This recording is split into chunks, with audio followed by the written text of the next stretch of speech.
Ти віриш у білорусів? Ми робимо ого-го. Як ти до цього дійшов? Лукашенка. У таракана і таракашонка. Смерть Путіна. Вельми моцна заява. Росія – це країна-ворог. Comedy Club, Був дебілом. Фабрика зорок, Це примітивно. Орел і Решка. Клас. Це русська культура. До побачення. Ду-ду-ду-ду. Виніс і морду. Гэта канал «Жыццё малінам». Я па-ранейшаму клічусь Мікіта Мелказёраў, і сёння мы працуем у Кіеве. Наш госць – гэта Мікалай Серга. Чалавек, які пражыў вельмі цікавую і вельмі яскравую персанальную трансфармацыю. Калісьці ён працаваў на расійскі шоу-бізнес і нават жыў у Маскве. А пасля 22-го года, яшчэ крышачку да таго, цалкам пераладкаваўся на украінскую мову і украінскую культуру. Зараз расставлю тэгі. Коля – гэта колішні вядоўца «Арла і Решкі», супер-мега-папулярнага шоу. Гэта чалавек, які ўдзельнічаў у «Фабрыкі зорак» украінскага варыянта, але прадусерам там быў Константин Меладзе. Таксама Коля – гэта пераможца аднаго з сезонаў «Смеха без правіл». Чалавек, які спрабаваў у расійскі гумар і нават быў датычны, крышачку датычны да Comedy Club. Карацей, нам ёсць што абмеркаваць, і я думаю, што у нас атрымаўся такі абмен досведам, як Беларусі і Украіна выходзяць, выходзіць з-пад расійскага ўплыву. Слава Украіне, жыве Беларусь, пачынаем глядзець, упэўнены будзе вельмі і вельмі цікава. У цябе, не памятаю, наколькі на пачатку вайны, ёсць была сторка з байцом з Тернополя, калі не памыляюся, і ты сказаў, што беларусы, вот вам копія Лукашэнкі, забірайце сабе, калі ласка, гэтага. З Івано-Франківська, да? Да, а таго аддавайце нам. Што бы вы зрабілі з ім, калі б вам таго аддалі? Я думаю, що в Гаагу передали б. Супроводили, він дуже добре похоронявся. Так, щоб в Гаагі публічно був засуджений. Я прекрасно разумею, что, в принципе, вся твоя карьера публичная, и она связана с гумором, и что у кризисные моменты гэтым гумором значно прасцей перапрацоўваць рэчаіснасць, якая вельмі дэпрэсіўная. Але, тым не менш, ты ўспрыняў, ты падаў гэтага персонажа, Лукашенка маецца на ўвазе, як, камедыйна. Ці правильны гэты падыход? Конкретно в тому контексті. Безумовно, це було конкретно в тому логічно. контексті це було логічно, це було правильно. І було б дуже дивно, якби я взяв би цього бійця з Івано-Франківську, здається, чи з Тернополя, я вже сам сумніваюся, поставив би і щось, як то кажеш, моральну настанову казав. Воно б тоді б не працювало. І воно тоді було по фану, і це було більше не в сторону білорусів, це було в сторону українців, тому що, чувак реально був, чоловік був реально схожий на... Скажи мне, ласка, чаму ты прысвяціў Лукашенку, я нават не ведаю гэты жанр, што гэта? Гэта паэма, гэта басня, гэта притча, што гэта такое? Вірш про Колю Лукашенка. Ён захованы ў цябе ў рылсах да гэтага часу. І там вялікая колькасць прагляду. Умер Лукашенко. И его душонка через испражнение вилізла наружу. Так, я пам'ятаю, що тоді ми працювали по напрямку Білорусі, в тому числі, і щось, я не можу зараз детально згадати, які були загальні обставини, але щось тоді почалася розкачка від Лукашенка безпосередньо на вброс якийсь інформаційний на українську аудиторію. І нам потрібно його було швидко, скарикатурити. Це було, знову ж таки, не до нього спрямовано, а для українців, для того, щоб трошечки це не той персонаж. Цей лає, але не кусає. І для цього був створений цей вірш. Так само ми в свій час зробили із Дон, як його звуть? Так в Грозному. Кадиров. Кадиров, да. Ми так само з Кадировим, тому що коли почали вони там залякувати українців, умовно українця не військового, а пересічного українця, люди почали боятися. А що реально там кадирівці такі звірі, страшні. І ми почали тоді атакувати безпосередньо і їх, і Кадирова, для того, щоб в нас в медіапросторі це трошечки, якраз гумор допомагає зняти напругу з якоїсь теми. Просто іноді дуже важливо розуміти, в який момент тобі потрібно знімати напругу. Це як, знаєш, симптома, прибираючи якийсь засіб. Тож іноді потрібно симптом прибрати для того, щоб добратися додому, до ліжка і почати лікуватися.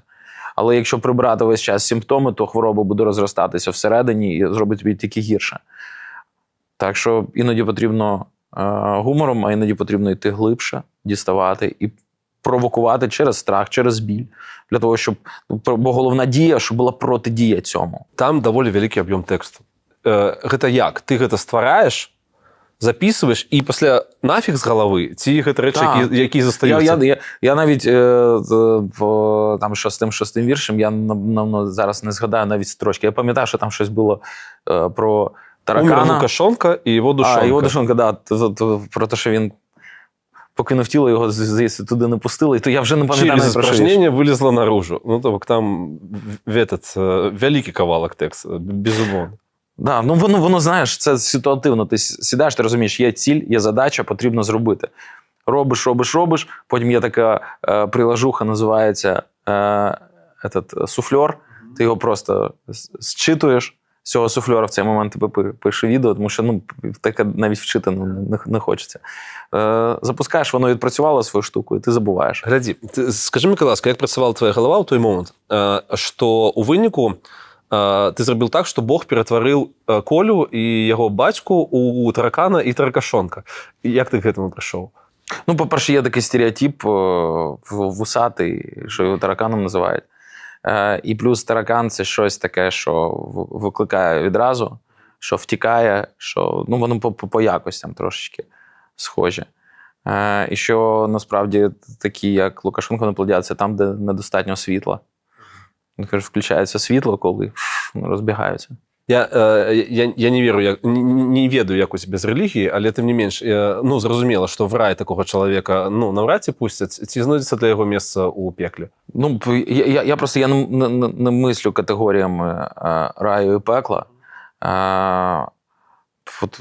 Як мені здається, що насправді, що після смерті буде те саме, що і було до народження. Там вже немає оцінки цієї енергії. Вона просто є і все. І саме тому очікувати, що людина буде покарана тому треба чекати Гаагу, так? Покарана в пеклі чи нагороджена в раю. Я вважаю, що це потрібно робити при житті. При житті потрібно карати людину, яка непорядна, і робити це публічно, тому що навіть через приклад безпокараність веде до вседозволеності. І так само нагороджувати людину і влаштовувати їй рай, насправді, важливій, порядній людині потрібно тут і зараз. Ти супроводив гэта текстом і сказав, що я впевнений, що питання нейкої революції в Білорусі – це справа часу, і написав, що живе Білорусь. Тобто я правильно розумію, що ти віриш у білорусів? Так. Да. Чому? У мене, в принципі, знаєш, відносини з країнами будуються як правило, на тих людях, яких я знаю з цієї країни. І от з тих білорусів, яких я знаю, з якими я спілкуюсь, один полк Каліновського і пацанів звідти, та й не тільки в полку Каліновського, і в ГУРі, в іноземному легіоні, і в нас, в друзів, в РУГі є білоруси. І, це дуже круті чуваки. І ти розумієш, що це ті чуваки, які, в принципі, тут, зараз, на цій війні віддають своє життя за Україну, але в цей момент вони віддають її за Білорусь.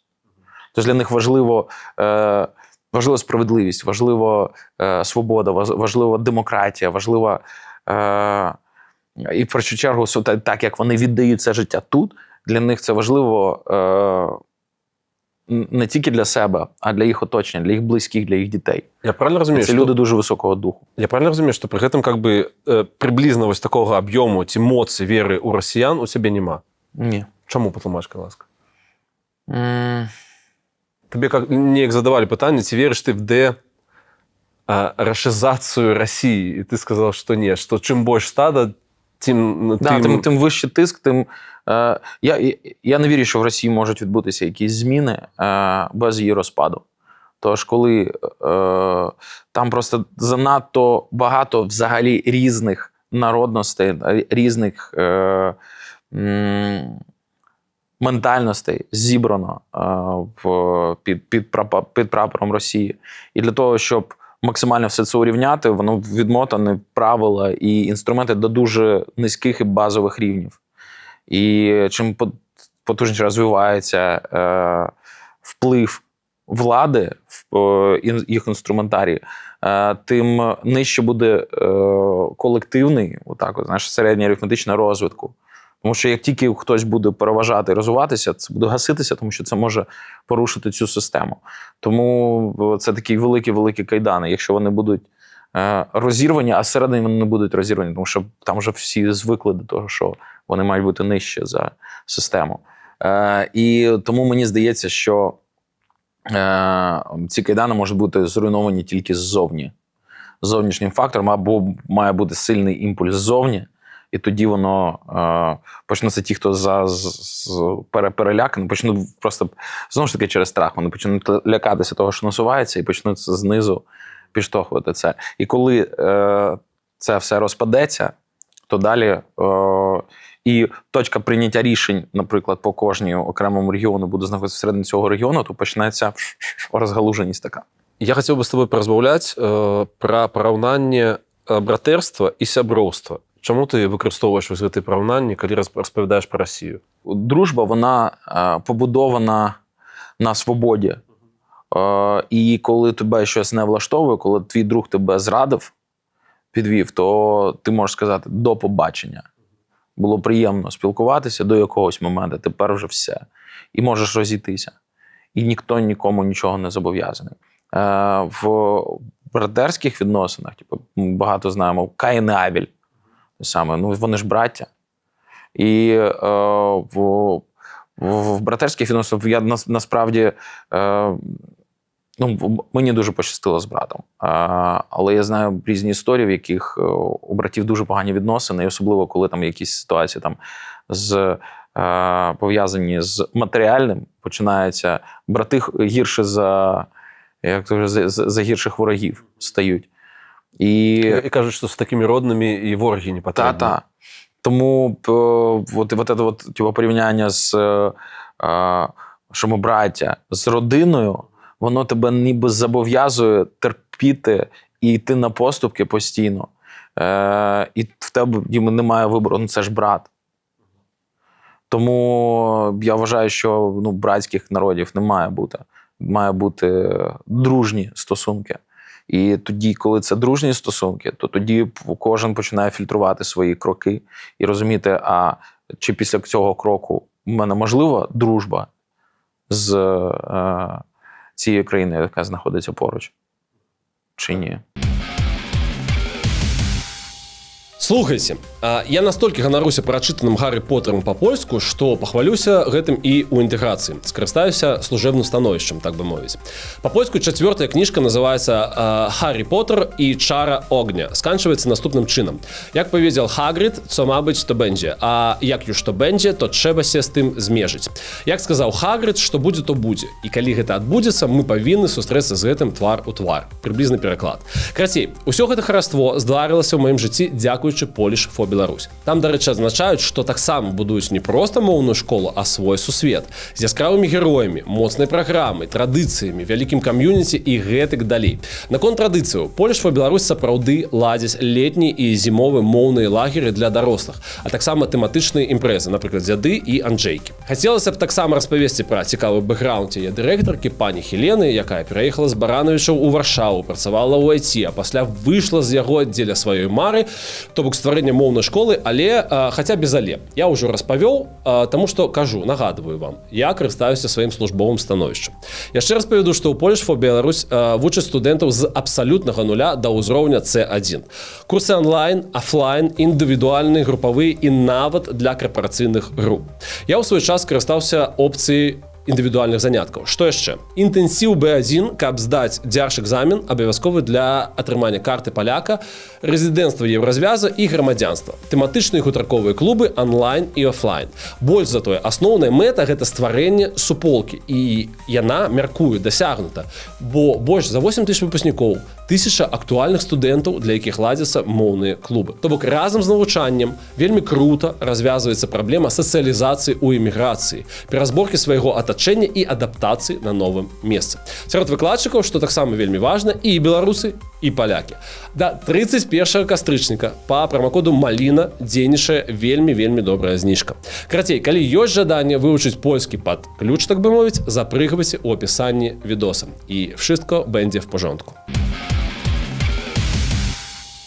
Што ти зрозумів про Україну за апошні 2 роки? Та так багато. Я, напевно, стільки не розумів про Україну взагалі за все своє життя. Що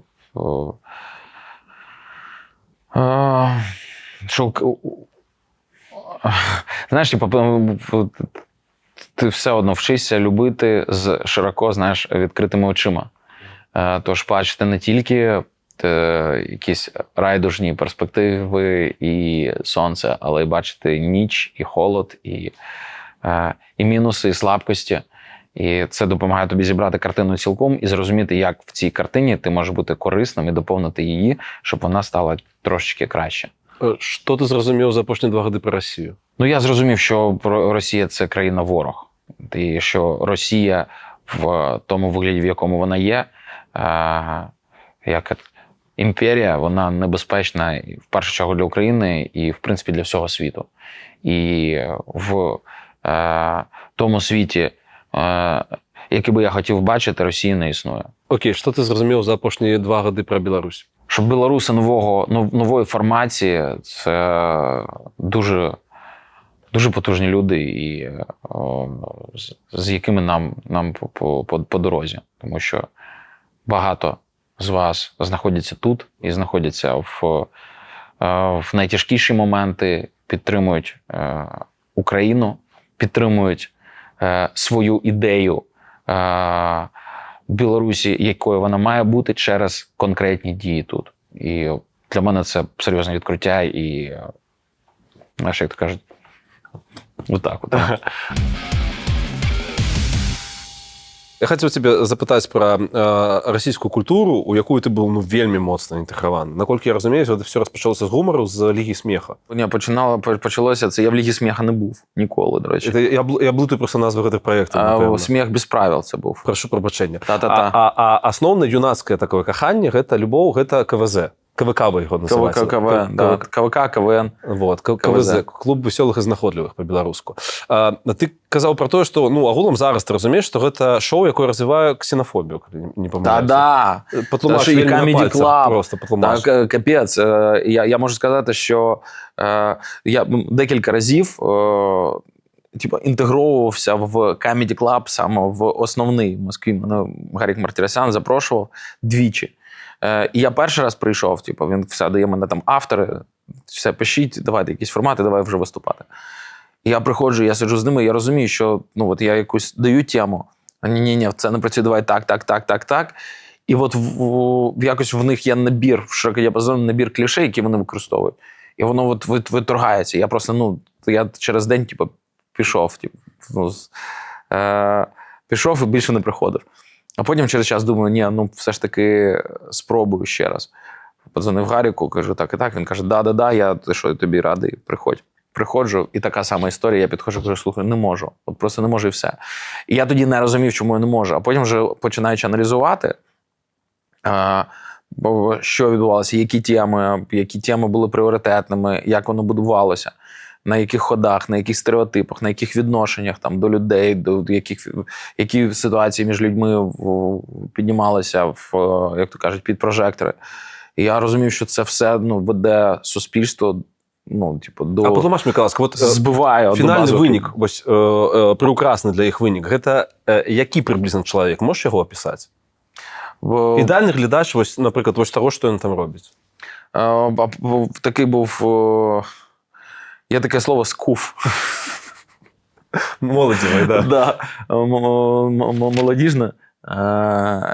І це прямо це як це, гаїшник з нашої Раші. Ні, там було, пам'ятаєш, ще був, це жахливо, що ми пам'ятаємо з тобою, да? Два чоловіка з Білорусі, України. Це чувак, який сидів перед телевізією і коментував все, що там. Ну, це з пузом. Це ідеал, так? І ти розумієш, що це по факту, напевно, ідеальний росіянин, тому що він піде, там, відпрацює, десь себе на зміні, повернеться, далі він безпечно перед телеком сидить і нічого не робить. Він не заважає режиму працювати. І він безініціативний, наскільки я розумію. Безініціативний і легко перехоплюється є ключові слова, які він дресирований. Дресирована людина. Там інструменти для дресирування в них є дуже ефективні і напрацьовані багато роками. Тому це дресирована людина, яка буде робити все, що потрібно. Елемент цієї системи, яка буде допомагати цій системі рухатися, і керівникам системи сидіти зверху і не турбуватися, що через там, пару років відбудеться якась зміна. Це допомагає їм, перетворення людей на таких зручних мікроелементів, допомагає системі гарантувати собі майбутнє. Як ти лічиш, це асенсовано так робиться? Тобто це все стратегічно продумано? Я думаю, що так. Я думаю, що це так подумано, може, не конкретно Путіним, а Путін також продукт цієї системи. Це просто, цій системі потрібно існувати саме так. Там завжди буде цар зверху, там завжди будуть раби знизу, там завжди будуть прихвостні, придворні посередині, які будуть годуватися від царя, отримати від нього умовно як раби, але трошки менше, і передавати це рабам. І сипати їм крохи. І це така система. Я ж кажу, що тільки розпад Росії може змінити цю систему. Ти, так само, питання для кожного твого інтерв'ю. Аліна Тодоренко, з якою ти працював, Орел і Решку. Ви коли останній раз не комунікували? Я в сторіс написав, що загинув. Я не просто загинув, а був вбитий в потилицю наш спільний друг, з яким вона зустрічалась. І вона мені написала, що, правда? Я кажу, да, правда. От з нього залишилась дитина маленька і дружина. І вона, коротше, щось мені не відповідала після цього. А потім вона якось в переписці видалила мої відповіді. І що ніби вона мені пише, я їй не відповідаю. І виставила в себе.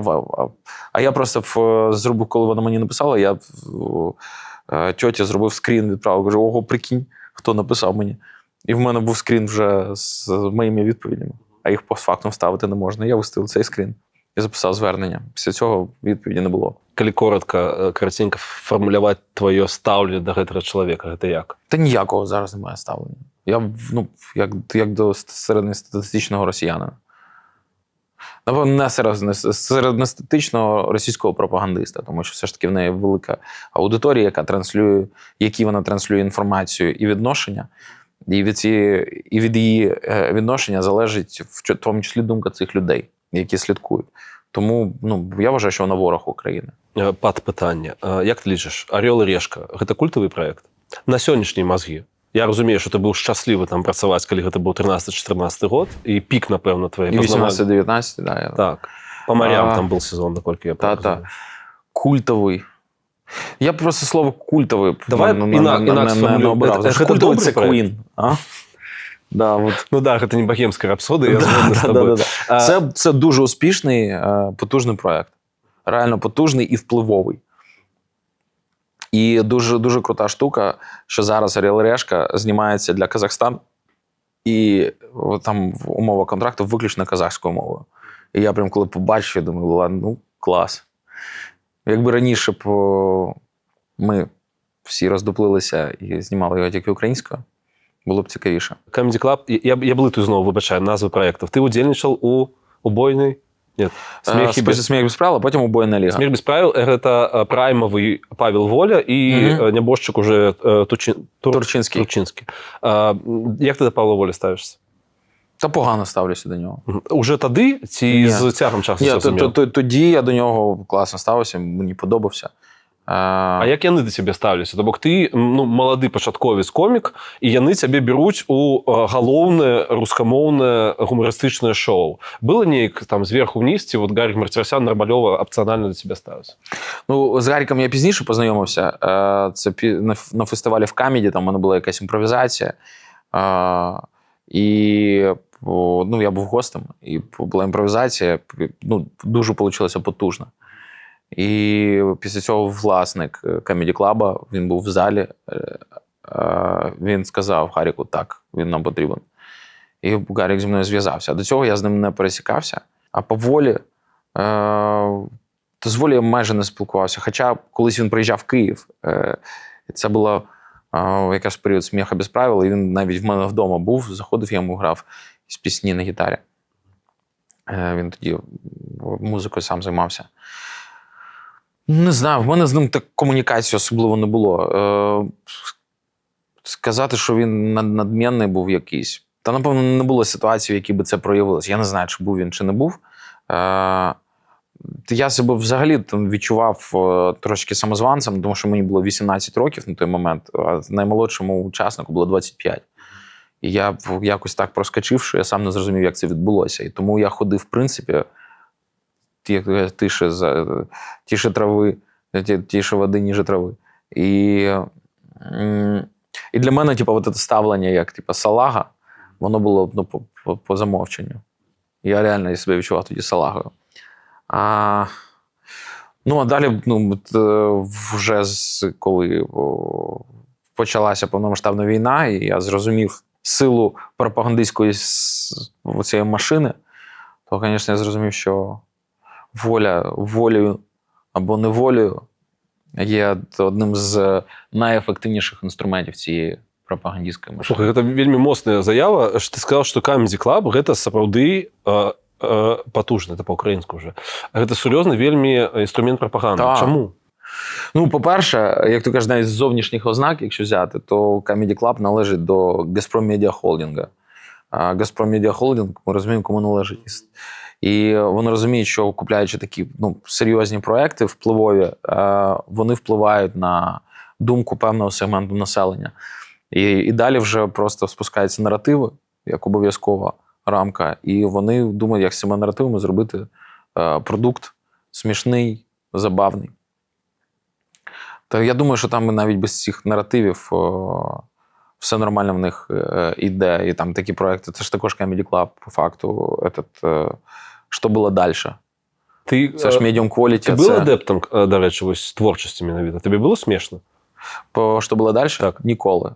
Я ніколи, я коли побачив, що це такий, булінг відвертий, і, мені просто не дуже, не дуже приємна і не дуже прийнятна така парадигма спілкування. І коли так от сидить там 5 людей, 6-го розносять один одного, і сидить весь зал, і причому це одне діло, коли б там інтелектуальне, знаєш, як на дебатах в Сполучених Штатах, наприклад. Там, я нещодавно дивився, здається, Джо Вілсон був, і республіканець, і Ентоні Блінкен. І коли той виступає з доповіддю, то починає по пунктах з юридичної точки зору, там, по фактажу розкладати, задавати запитання, ставити в тупік, і ти розумієш, що це рознос, але це інтелектуальний рознос.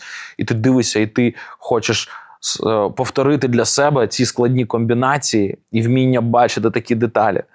А коли це стосується зовнішнього фактора, расової належності, виховання, кількості грошей в твоєму кармані, це примітивно. І, бо не для цього еволюціонувало стільки років, щоб спуститися до такого рівня. Тому в мене з самого початку було таке. Я просто не розумів, нащо.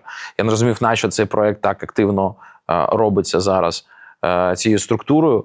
І ви що не бачите, що до чого цей проєкт приводить? Ви що не бачите, що діти, які дивляться цей проєкт, вони прийдуть і почнуть більш агресивні діти булити молодших, використовуючи ті самі ходи, тому що дорослі дяді з телевізора легалізували це.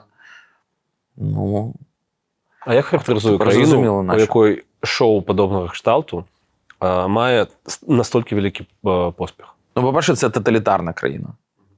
Тому що гумор там тоталітарний,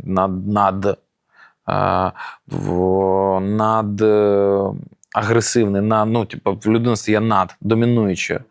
І на цьому воно будується. Це тоталітарна країна. Це тоталітарна країна з низьким порогом моралі. З дуже низьким.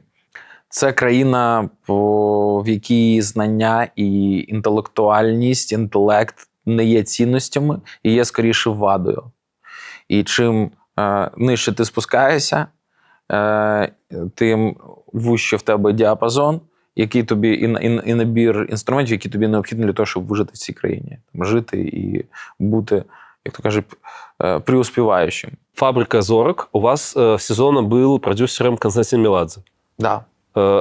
На удаленці ці присутничав? І він присутнічав. Що за чоловік? На той момент мені казалося, що це глиба. І що це людина з позицією, людина з ідеєю, дуже талановита людина. В нього реально він стратег, у нього дуже, дуже круте бачення, тож він геній. Але як з'ясувалося, що не така вже і глиба.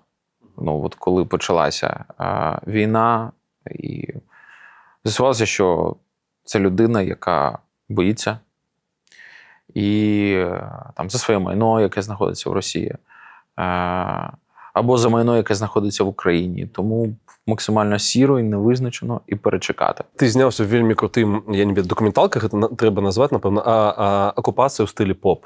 Там, де вельми шмат спікерів розважають про те, як так відбулося. І ти там сказав, що, в принципі, ти і українських артистів сприймав як людей, які повинні хотіти у плані розвиття професійного в Москву. Так було? Так, в мене був такий період, та якось він, в принципі, був такий період, що Москва задавала тренд шоу-бізнесу, і всі тягнулися, всі хотіли ці новорічні фільми, які знімалися, там, старі пісні о главном, там, не знаю, всі ці новорічні мюзикли, які навіть там, український «Вечера на хуторі близ Диканьки», це було знято для Росії, і воно там. Потім всі ці шоу, і Comedy Club, і КВН. Я просто в якийсь період життя присвятив КВНу. І завжди було, що потрібно пробитися, добитися, приїхати туди до Маслякова. І це вже топ-топашний. І якось воно так склалося. Потім «Фабрика зірок», коли був на шоу, також всі розуміли, що а потім туди, і там ого-го. І «Нова хвиля» в Юрмалі. Воно якось звідти задавалася якраз система. Вони вибудували круто систему. І тут навіть справа не то, що в грошах. Взагалі гроші мене ніколи не мотивували. А тут справа була в тому, що як змагання дійти до боса. Ты разумеешь, я разумею, что это все там заднім днем разважаем про гэта, што гэта нейкая праява комплексу непаўнавартасці насамрэч. Напевно. Напевно. Я думаю, що більшість тих, хто змагається і хоче щось довести, в них вже в комплекс неповновартості. Тому, наприклад, на мене спрацював цей тригер, що це якийсь фінальний бос, фінальний левел, і потрібно до нього дійти. І розкидати, бути царем гори. При гэтым, наколькі я разумею, окей, мне вельмі падабаецца гісторыя про тое, што трэба чагосьці дасягнуць і челленджыць сабе. Гэта цалкам все нармалёва, тэхнічна, але пры гэтым, то бок атрымліваецца руская культура. А украінская недзе тут. У які момент ти зрозумів, що ось гэта не нармалёва? Так, щоб прийшло саме розуміння, а розуміння завжди це імпульс до дії. Тож, скажімо так, думки про це, які не призводили до дії, там вони були і раніше, але не було розуміння в цьому. А розуміння прийшло в травні місяці, в квітні місяці 22-го року, після початку війни. Коли я почав переходити на українську мову, це був такий період. Дуже багато подій було одночасно. І коли я почав читати українську літературу, і мені дуже сподобалося, і я зрозумів, що щось було весь час не те, щось десь це 2D, насправді просто ілюзія. І я почав копати це 3-4D. Почав знаходити і вже там класику української літератури і сучасників. Під час культурного десанту, наприклад, я дуже багато дізнався і познайомився з надкрутими поетами, сучасниками, просто надкрутими. Глядзі, у Беларусі ситуація така. Калі ти спрабуеш, у меня было, напрыклад, в свядомым узросце, уже асэнсаваным, у меня это было в 33 гады, пераходзіць на беларускую мову, есть приблизно 90%, што табе напішуць: не выпенджвайся, размаўляй нармалёва. Ці ёсць ва ўкраінскім кейсе тое самае? Та, в мене були такі знайомі російськомовні. Як реагували твої... У мене навіть україномовна знайома була. Каже: Коль, краще не розмовляй українською, краще російською розмовляй. Коли на початку ти спробуй, щоб це вийшло. І в мене просто мотивація була не соціальна, тож якби соціальна, то, напевно, я постійно слухав, так, тут можна розмовляти російською, тут не можна. З цим, може, розмовляв би російською, там, українською. Але в мене мотивація була зовсім інша. І тому я перейшов на українську мову і принципово, і, як то кажуть, в один кінець. Як ти цяпер ставишся до українців, які розмовляють російською? Я думаю, що прийде час і для них. Наколькі вострая ситуація? В мене, я просто розмовляю з ними українською. І намагаюся розмовляти так красиво, щоб... Ти про позитивний приклад, так? Щоб люди просто захотіли, щоб ти їх заахвосив, розмовляти так само по-українськи, просто що це кльово, пригожа і так далі. Я розумію просто по собі, що якби мені почали порозказувати в агресивній формі, що я маю розмовляти українською, напевно, це не спрацювало. Тож, напевно, я відношуся до інших так, як відношуся до себе. Я іноді можу перейти на тему української, але там, рекомендуючи щось там почитати, подивитися, розказуючи про те, наскільки приємніше розмовляти українською мовою, навіть фізично на рівні відчуттів в роті, що вона більш співоча, українська мова, вона більш... така повітря в ній більше. Ми про білоруську кажемо, що в білоруській мові у роті смачно. Та саме з українською. Опиши свій кайф від того, як ти себе повновартісним українцем зараз відчуваєш. При тим, що це у тебе у сенсованому зрості, доволі сталим відбулося. Як це? По-різному.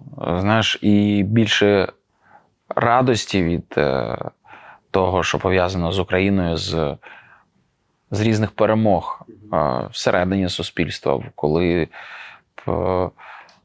більш радість від того, коли ти знаходиш красиві місця навіть до того, там, красивих людей, красиву творчість, зустрічаєш потужних людей, які ти розумієш, що вони також є українцями, ти ніби, це все моє, це все зі мною, я маю честь знаходитися в цьому, з цим поруч. Але разом з цим, звісно, значно боляче, коли хтось гине, коли там втрачаємо території, коли соціальні процеси неприємні відбуваються. Тож це стає частиною твого тіла, частиною, продовженням. Країна стає так тобі боляче. Коли тут тикають, і там тикають, так само приходиться біль. Скажи, Карасков, ти говориш, давай зафіксуємо, ти кажеш, що це не тренд, що це злом нейкої тоєсності, так? Тобто відката бути не повинна. Ні, я думаю, що є точка неповернення, серйозна така точка неповернення. І поки живі ті люди, для яких це є точкою неповернення, поки живі люди, в яких є втрати, в яких є болі, в яких є чітке асоціювання себе з Україною як суверенною, незалежною, свободною країною і розуміння своєї ролі в цьому, то, думаю, відкату не може бути. Ваша українізація, вона яка? Лагідна? Там... Вона різна. І є десь лагідна, є десь жорстка. І так і має бути. По одним пряником результату не досягнеш. Має бути кнутий пряник. Так само, як одним кнутом не досягнеш результату. Потрібен баланс в цьому. Ёсць на гэтай глебе нейкі канфлікт у грамадстве. Наконт таго, што мы заўсёды жылі, мы там па-руску думалі, па-руску размаўлялі, там пра гэта думалі. Ну, мы таксама, украінцы, не лезьце до нас. Тут, звісно, є такі ситуації, і там, ми це бачимо в різних телеграм-каналах, але разом з цим це процес не по щелчку пальця, не тут і зараз відбувається, він відбувається поступово. Тут, наприклад, пішов супротив коса на камінь, значить потрібно заходити з іншої сторони і створювати інфраструктуру, там, інфополя, там, культурну середу. Це має бути з різних сторін і рухатися органічно один з одним. І наскільки я розумію, що твоя глобальна мотивація і мотивація твоїх агромістих переменів, які відбулися з 22-го року, це перемога, як такова. Ці допускає твоя голова раціональний некий розум, що цієї перемоги може не відбутися? Звісно, всередині себе ти прораховуєш всі варіанти, тому що було б дуже дуже якось обмежено прораховувати тільки один варіант. Знаєш, думаю про краще, готуюся до гіршого. Тому, звісно, продумуємо, як будемо себе вести, що будемо робити. Ну і плюс тут же питання ще в тому, що таке перемога. Там, для кожного воно своє. І насправді там кордони 91-го року, або там кордони початку 22-го року, або знищення Росії, або смерть Путіна. У кожного своє бачення, що таке перемога. Тож для мене, особисто для мене, перемога – це існування нашої країни без загрози її знищення. Ну, тож, це для мене перемога. Тож існування нашої країни як суверенної, незалежної, демократичної країни, яка спілкується своєю мовою, яка розвиває свою роль і своє значення в світовій спільноті. Тож оце для мене перемога. І, звісно, просто формулювання кордони там 91-го року, можна здобути ці кордони, там, умовно, одним днем порватися, а потім не мати сил їх втримати і втратити всю країну. Окей. Цілком. Тому для мене найважливіше, щоб мої діти жили в вільній, незалежній Україні. Про Марго Лявчук хотів задати тобі питання. Наколькі я розумію, це твоє таке яскраве, одно з апошніх сутикнень менавіта з Білоруссю. Це було її весілля. Просто питання, як пройшло. Та класно пройшло. Взагалі, все, що стосується Марго, проходить класно. Вона дуже потужна, окрім того, що вона неймовірно талановита, в неї стрижень такий воїнський, вона воїн, вона провокатор. В хорошому сенсі цього слова, в неї неймовірне почуття гумору, тому що вона дуже пластична. Вона може і оперу співати в вечірньому платті, в сукні, і може весело стрибати. Умовно, не з гітарою, хтось і підіграє на гітарі, вона там співає перероблені пісні групи Любе, спрямовані текстом на критику режиму в Білорусі.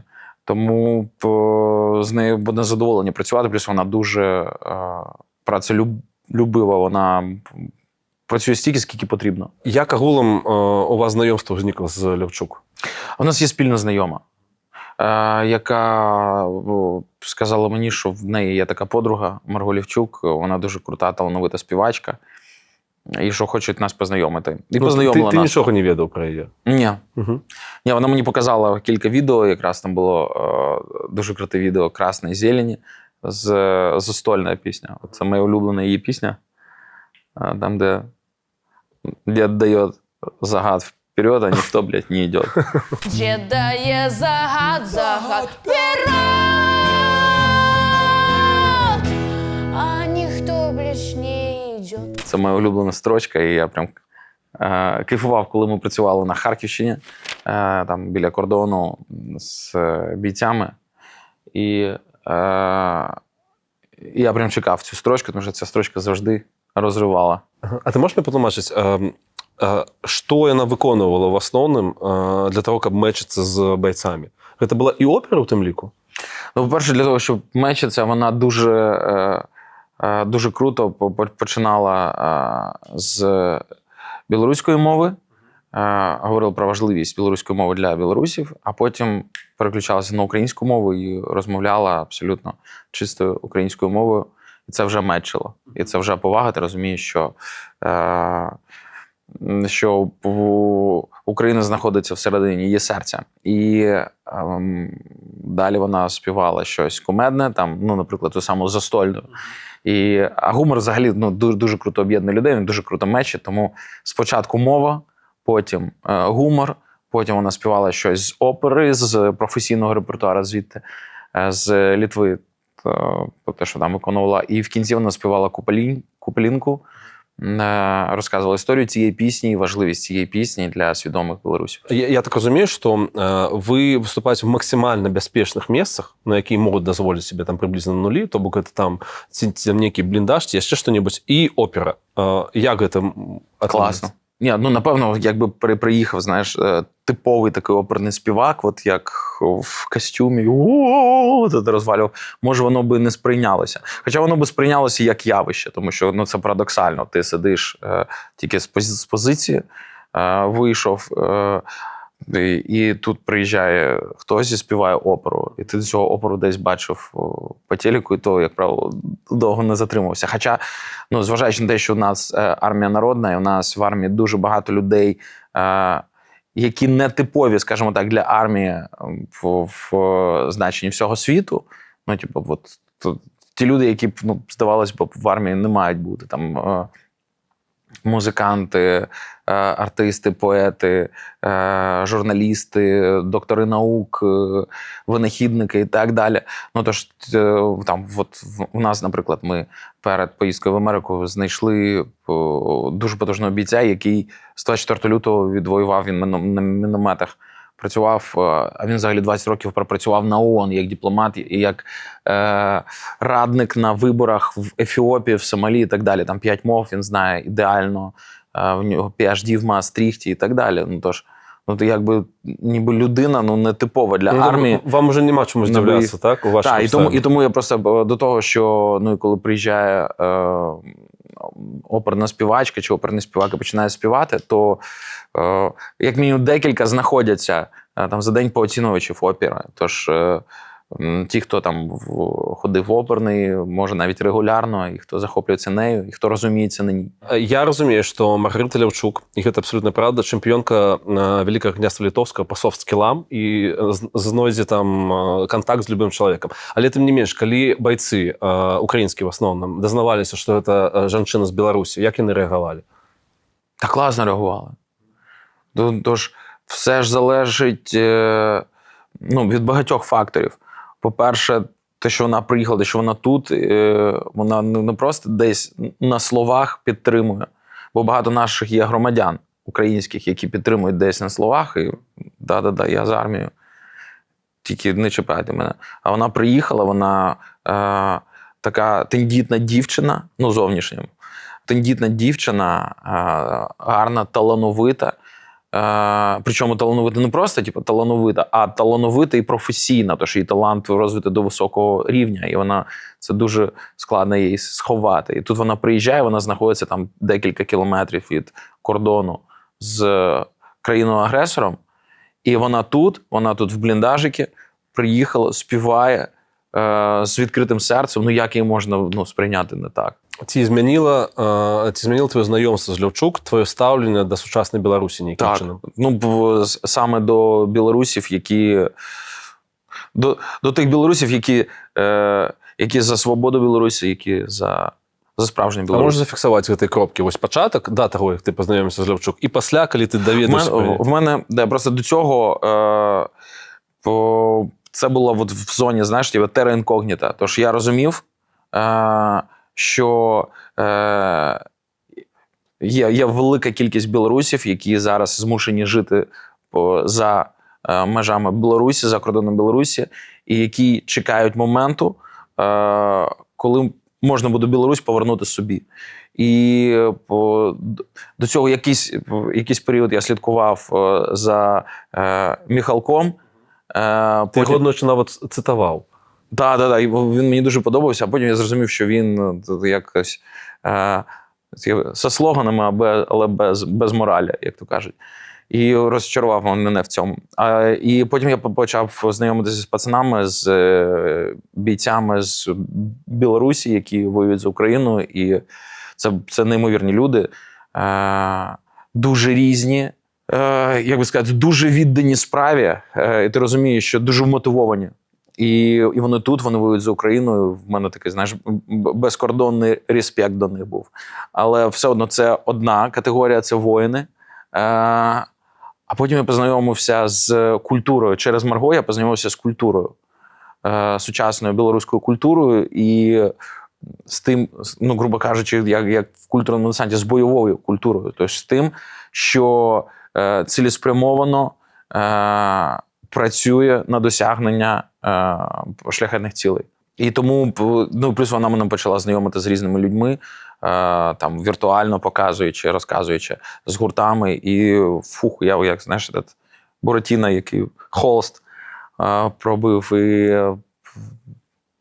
ну, я можу сказати, що, напевно, Марго Лівчук один з таких, хоча поки що я знаю тільки її, як такого культурного білоруського пророка. Тож людина і візіонера. Слухай, я розумію, що це вельми агульне питання, і ти весь головою у своїй праці, але тим не менш. Чи уявляєш ти, що середньостатистичний українець думає про там сучасну Білорусь? Давай так, ти маєш на увазі сучасну Білорусь, це 2020, який у нас, 4-й год? Ну, от так. Ти маєш на увазі тих людей, які знаходяться всередині Білорусі? Ні, я маю на увазі українців, що думають про... Ні, я маю на увазі тих білорусів, які знаходяться всередині Білорусі і які в режимі і, скажімо так, синхронізовані з владою, з білоруською. Так. Ну, я слухай, відношення негативне.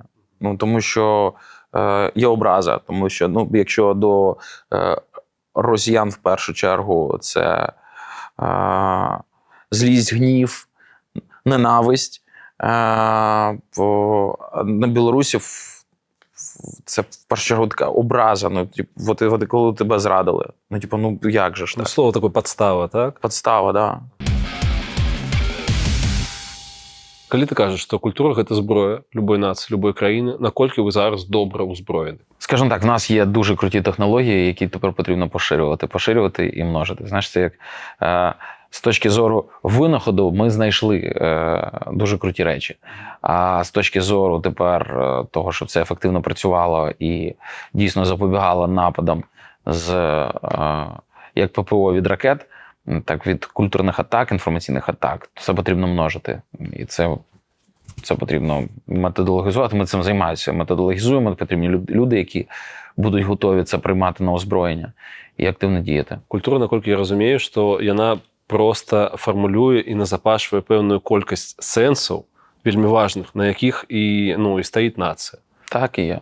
Наскільки я розумію. Культура – це такий лімб, знаєш, типу, в якому все інше знаходиться. І тому від якості цього лімбу залежить, як почва. Знаєш, типу, і від якості цієї почви залежить, як буде там все проростати. Всі інші там соціальні стовпи. Питання для заголовка. Ці пропонували тобі очолити цю культуру в вашій країні? Прямої такої пропозиції від президента не було. А як це відбувалося? Що саме? Ну, намеки ніякі, Коля, може ти подумаєш, якісь намеки були. Я не буду розказувати, як це відбувалося, тому що, щоб не підставляти тих людей, з якими я спілкувався. Я просто знаю, що там, де я знаходжуся, це найефективніша точка прикладення моїх зусиль. І зусиль, і досвіду, і прагнення, і можливостей. Тому я у війську, і до кінця війни однозначно я у війську, і не збираюсь звільнятися чи переходити кудись під якими б не було предлогами. По-перше, я відчуваю свою відповідальність перед моїми побратимами і тими, хто в моєму підрозділі, і взагалом по всьому війську. Тому я до кінця. Питання як амаль міністру культури України, який все ж таки їм не став. А чи є у вас кризис ніякої національної ідентичності? Порівняно з чим? Порівняно з тим, що було там кілька років тому, ну, можна сказати, що тоді була криза національної ідентичності. Скажу так, це ж завжди по результатам досягається. Якщо ми хочемо себе там порівнювати з, наприклад, з Ізраїлем, то, напевно, на фоні Ізраїля в нас є криза національної На фоні ідентичності. Ізраїля амаль во всіх є кризис національної Да, у ідентичності. всіх є. Да, там все дуже грамотно і багаторічно, сторічно продумано, запроваджено. І це наш шлях, але найголовніше, що цей шлях зараз вектор руху якраз в сторону національної ідентичності, національної свідомості, в першу чергу. Ти сказав про те, що на алтарь любий військовець кладе свою чоловічність. Що ти маєш на увазі? Ну, війна, вона показує тобі іншу сторону життя. Абсолютно іншу, де немає справедливості, немає вибірковості, немає статусу, кольору шкіри і так далі. Ну, якщо навіть куля, вона якось хоч трошки перебирає, то там каби, наприклад, вони взагалі не думають, куди вони летять. І тому ти перестаєш, а людяність наша зачасту тримається саме на вірі в якусь якийсь всесвітній баланс. І як би цей баланс людина для себе не вибудовувала через Бога, через якусь філософію. І війна піддає серйозній такій критиці будь-яку з концепцій. Тому, напевно, ну, в цей момент твоя людяність піддається серйозним випробуванням. Хтось зберігає її, а хтось ні. І наша задача там, у культурного десанту, і от коли я казав про цю людяність, це підтримати людяність, підтримати надію, надати, скажімо так, іржі проникнути глибше в душу. Тобто десь запобігти. Є така фарба, яка називається хаммертон. Знаєте? Ні. Це фарба, якою покривають поверхню залізну для того, щоб іржа не проникла. І от культура – це такий хаммертон для душі. Ти кажеш, що вельми глибоко уходиш в описание діяльності культурного десанта, ну і кажеш, що, по-перше, гэта ну, там, не аўдыёвізуальная нейкая там прадукцыя ці выступы, гэта псіхалагічны ўзровень, а яшчэ момант падтрымка псіхалагічнага стану байцоў, а яшчэ момант ти кажеш, що ви гэтым байцам малюєте будучыню. Ми пропонуємо варіації, які далі воїн, який сидить напроти нас, може взяти до себе і намалювати всередині своєї голови, або може цього не робити. От один з моїх улюблених прикладів – це якраз робота із деструктивним переконанням. І все одно ти, грубо кажучи, забираєш погану картинку майбутнього і ставиш, пропонуєш хорошу. Коли це Арістович активно робив, і його там підхоплювали розказами про військових, які повернуться з фронту, які будуть деструктивними елементами, будуть бити людей на вулицях, кидати гранати десь там на дитячих майданчиках. Ну, коротко гэта было сфармулявана, што у вас будзе там 1 200 000 хлопцаў з ПТСР, які будуть... І окрім того, що це працювало погано на цивільне населення, воно ж долітає, це ж дивляться і пацани на фронті. І хтось з них починає думати, особливо коли там з декількох джерел це з'являється, а може дійсно я зараз повернуся, зі мною ж відбулася зміна. Я ж інша людина, я розумію це там, після такого досвіду травмуючого. А може я дійсно зараз повернуся і буду поганим елементом для суспільства. І ця думка починає циклитися і повторюватися, і вона починає, суєтіть всередині пацанів. І вже, знаєш, як то кажуть, картинка повернення, яка до цього надихала, вже вона не так надихає. І тут ми знаходимо вірш Артема Поліжаки, це наш культурний десантник. Вірш, я дословно, напевно, його не згадаю, але там плюс-мінус так, що «А Вітя й до війни був дебілом. Тупо по житті, та плюс ще наркотик. А скажуть, ось бач, що війна наробила. Бідні наші нещасні котики. Серега бухав, вважає, що з дитинства. Раз пляшку замість гранати кинув. А сусіди скажуть, як став ото 300, вернувся додому і п'є без зупину. А там Вова, наприклад, був будівничим. Вова як Вова, людина проста. Прийде додому, відпочине, як личить, і піде будувати нові міста.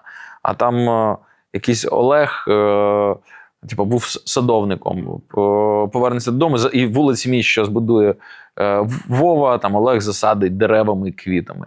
Не більше, не менше, нам більше не треба. Там, та-та-та-та-та-та. Повернемось якось додому і до себе, щоб стати нарешті самими собою. І я неодноразово бачив, що хлопці сидять, чують цей вірш і вже малюють картинку в голові. Він каже сам собі, я був хорошою людиною до війни. Чому і я війна повинна мене зруйнувати? Да, я повернусь і відпочину, і буду знову хорошою людиною. Буду ще більше робити для країни, там, для своєї справи, як і до цього, і для людей. І це дуже круто працювало як варіант картинки майбутнього, якою можна замінити той слайд, в якому ти повернешся і незрозуміло, як себе будеш вести з іншими. А як ми себе налаштовуємо, так ми під це підтягуємо потім свою поведінку. Вельми цікавий момент. Ти розповідав про те, що у певний момент ти зрозумів, що треба міняти тейк і меседж, що Україна – це ахвяра, що це жертва, для гэтых заходніх партнеров, так би мовіць, про те, що ви можете паўдзельнічаць у чымсьці крутым, што з намі, нам класна дапамагаць. Пасля гэта вам будзе в плюс. Як ти до гэтага дайшоў? Та психологічно, що по поведінці людей, коли тобі хтось жаліється, весь час щось просить, де йому погано, то ти в цей момент людина ділиться з тобою негативом. Як йому складно, як йому тяжко, як йому боляче, чи як безпросвітне життя. І ти, наша психіка автоматично намагається зменшити для себе споживання цього негативу. І ти починаєш, коли ти відчуваєшся так, ти на дно. Свідомо чи несвідомо ти починаєш дистанціюватися від цього. А коли хтось тобі підходить, в мене є такі друг є, в якого капець там відбувається. Він приходить і каже: братан, розкажу. Він розкаже, і в нього реально жопа відбувається повна. Але він, по красоті все розпетлює, бореться. Обставини реально навалилися, але він там, не знаю, як якийсь супергерой, як Джон Уік. Все це розрулює. Да, там більше, да, тут прилетіло, да, тут в мене така штука. Але нормально тримаємося. І ти хочеш, допомогти йому, тому що ти розумієш, що які б не були складні обставини, цей чувак їх розрулює. І не здається, рухається, фігачить, і ще й хвастається тим, як він чинить супротив обставинам. І тим паче Сполучені Штати – це країна, яка побудована на героях, на супергероях. І їм потрібно давати історії геройства. Ми такі бідні, а ми такі класні. Да, то що, подивіться, з таким мінімум ресурсів ми робимо ого-го, ага. Тому, чуваки, хочете бути сопричасним до історії? Допомагайте. Що в будь-якому випадку ми в цій тілегі разом. І якщо ми провалимося, Акела промахнувся, хлопці. Хто вас буде сприймати в світі? Ніхто. А разом з цим, якщо ми зараз переможемо, все це зробимо, доб'ємо, то далі ми вже в коаліції, в якій ми зможемо вирішити різні проблеми глобальні. І тому зараз питання не тільки в перемозі України і в зупинці Росії, а зараз питання в тому, що нам потрібно напрацювати глобальну світову координацію. Тому що серйозна катастрофа, ми не готові. У нас розкоординовані всі органи. ООН показав свою імпотентність і неспроможність діяти в кризових ситуаціях. Там Червоний Хрест так само. Тож ми розуміємо, що різні інституції, які були створені для того, щоб запобігти великим катастрофам і потенційним кризам людства, вони не працюють. І тому Україна зараз демонструє всьому світу, воу, щось може не так? Може щось перебудуємо? Тому... Я тобі вельми вдячний за Джона Віка. Тому що він дитя Білорусі. Так, я бачу цей ролик. Офігезний. Джон Вік приїжджає на фестиваль. Слухай, бачить Бог я не хотів? Ні, я хотів. Ти згадав Арестовича. Питання просте. Чому ти назвав його мудаком? Да. Ні, як-то мразотий. Я багато якими словами назвав там в різних інтерв'ю. Окей, тоді потлумач мені дефініцію, розницю поміж дураком і мудаком. Це перше питання. Дурак – це людина, яка не роздупляється, що відбувається. Тобто дурак, по факту, це людина, в якої порушені когнитивні процеси, таким чином, що він живе в своєму якомусь замкнутому світі і його подразники на зовнішній світ, вони не відповідають нормі. І він, ти йдеш, все це горить, все взривається, а він йде собі, сміється, со скакалочкою стрибає. Так в мене зараз чомусь в голові намалювалася картинка. Тож дурак – це непогано. Дурак – він просто дурак. Просто брак інтелекту, так? Так. Угу. А мудак? А мудак – це людина, яка розуміє, що вона робить, цілеспрямовано пакостить іншим людям. І Арестович саме така людина. Арестович – це людина, яка дуже чітко розуміє, що він робить. В нього велика кількість знань. І він просто їх продає комусь непорядному. Він просто, знаєш, він обрав для себе такий шлях. Просто одне діло, якби він з самого початку війни сказав «я за Росію, я топлю за Росію», тоді б він обозначив би ці правила гри і, напевно, інша дефініція була б до нього. Але він підлаштувався, він дуже багато в кому втірся в довіру, а потім почав на цій довірі внідряти токсичні наративи, токсичні розмови.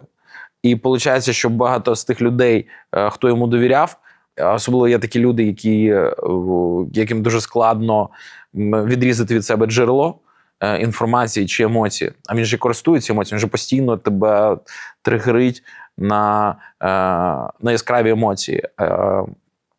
І ти звикаєш їх отримувати, і це вже стає як міні-наркотик такий.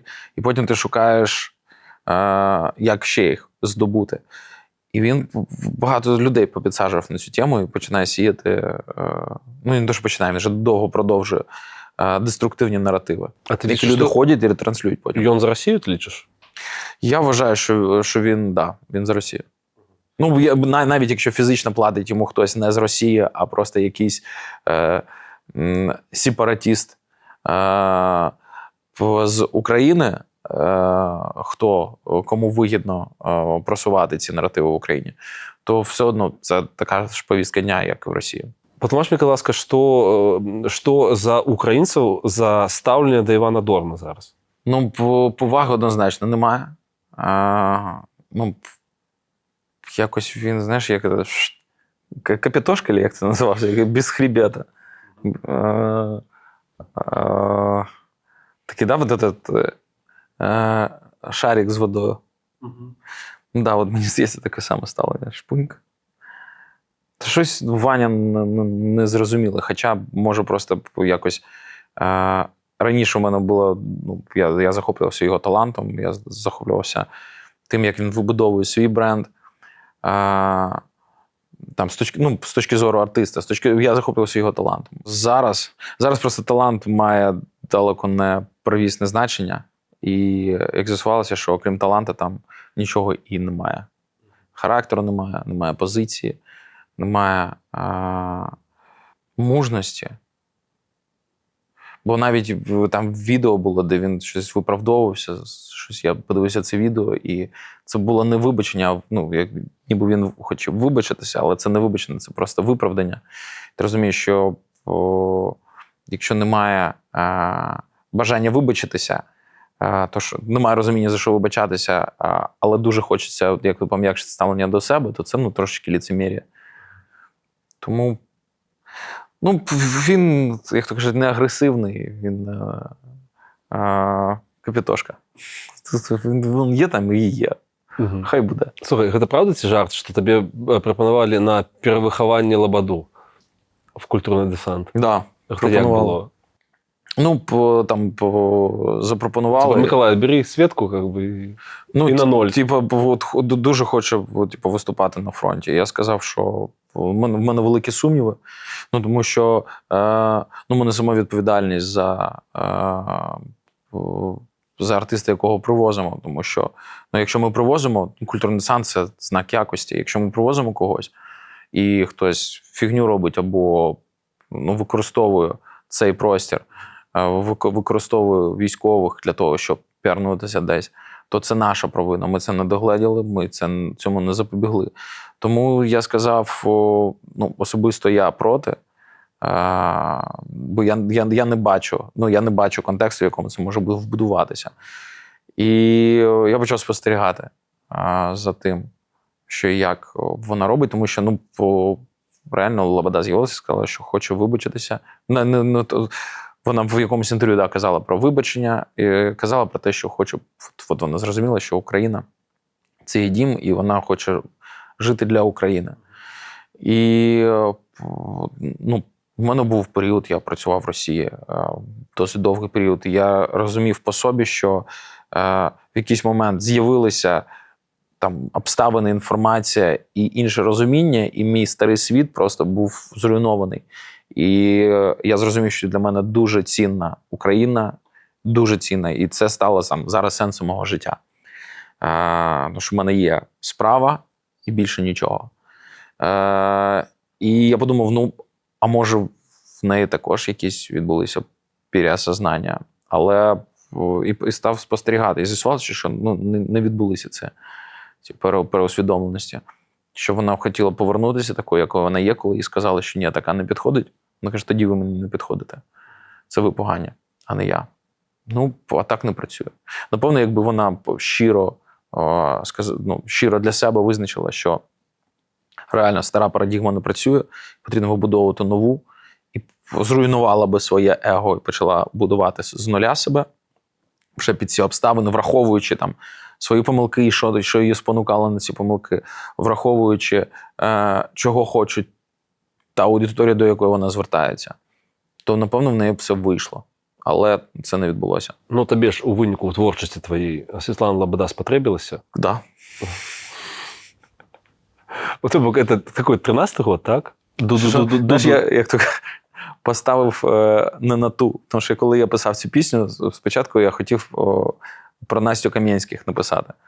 Але вона не римувалася.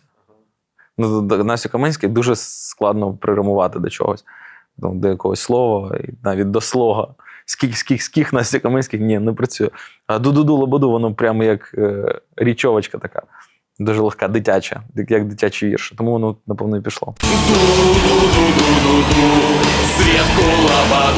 І у виніку гэта все перайшло ў што? Ду-ду-ду-ду?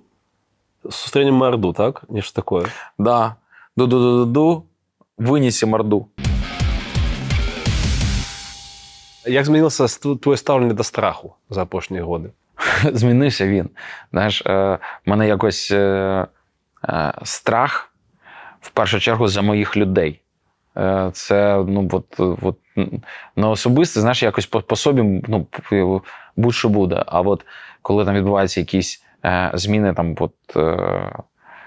різної форми там, у військовому командуванні чи у військовій структурі, там різні процеси, я завжди думаю про своїх людей і про справу, яку ми робимо. І Гэта правда, што у вас есть установка, што калі ты даеш канцэрт і пачынаюцца выбухі побач, ты павінен не звяртаць на іх увагу, ты павінен працягваць.